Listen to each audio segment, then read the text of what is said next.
Developing tonight, we've obtained the first-hand account of the daring rescue of 75-year-old Juan Velasquez from the man who helped lead the rescue. Velasquez was trapped for 4 days in the mountains of eastern Tulare County. Take a look. Juan! This video taken by his friend on a life-or-death mission to save him. Ben Morris joins us live in the studio with more on the amazing story of survival. Ben? Ignacio Saldana today, he told me he and his whole family have known Juan ever since he was just 5 years old, that he knew he had to bring him home, even if it might cost him his own life. I told my mom, I was like, you know what? I have a feeling I need to get out there because I'm going to find him. I am going to find him, and I'm not going to stop until I'm not going to get off that mountain until I find him.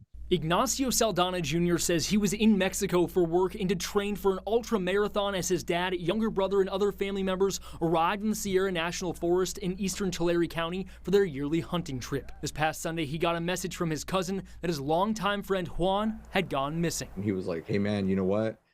I think we lost Juan.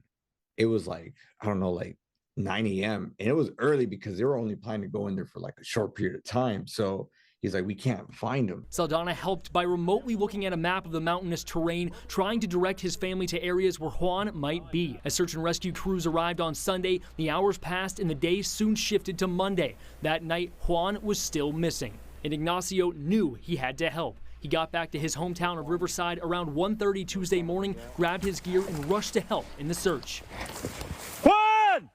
Take a look at the rugged terrain Saldana traversed along with his friend Manuel Ayala that they had to navigate. The grueling search left the men bruised, scraped up, and exhausted. But their big break came afternoon Sunday when Ayala spotted smoke coming from the southwest, where Ignacio thought he heard a sound just hours earlier. He's in his binoculars and he sees like a white smoke just barely coming out of like the ridgeline. He says they reported the signal to the Tulare County Sheriff's Office, but they doubted the findings. They're like, no, well, you know, we don't plan on searching that area. We have a strong feeling he's going to be over here. You know, there's nothing over there. We already we sent choppers, planes. We sent a small team by there, but you know, there's nobody there. And I was like, well, he convinced the search and rescue team to check it out. They decided they couldn't wait. Saldana and Ayala got a few hours of rest and headed into the wilderness on their own early Thursday. They traveled down the side of this mountain. Saldana says he even slipped and nearly fell to his death before Ayala saved him. When they got towards the bottom, Ignacio shouted frantically again for Juan. A few seconds later, Aquí estoy, in Spanish, I'm right here. And oh my God, man, like you don't even want, I'm already getting emotional, man. ¿Cómo estás? ¿Todo bien? Pues estoy bien jodido, pero aquí estoy. Gracias a Dios. Thanks to Meño for finding the smoke. We were able to locate him, man.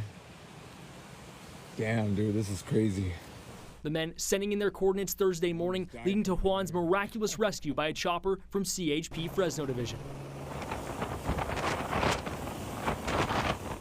Ignacio says he and Manuel would pass up the helicopter ride out of the wilderness, deciding instead to hike back. And there's still an entire side of this story, Juan's survival. Stay tuned for more on that.